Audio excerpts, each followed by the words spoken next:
Guys, ito nga po pala yung anak ng Persian cat namin na si Pepper.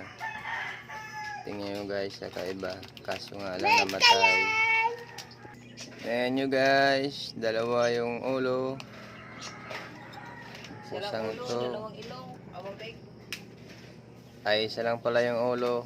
Dalawang mukha. Tatlo yung mata. Isa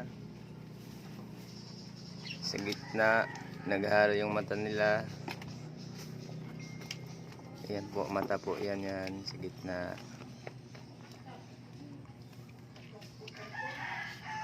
Tsaka ito sa gilid.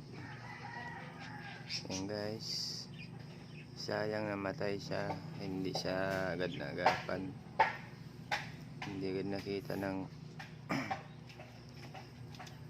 hindi agad natanggalan ng cellophane. Kaya matay po siya, nalunod.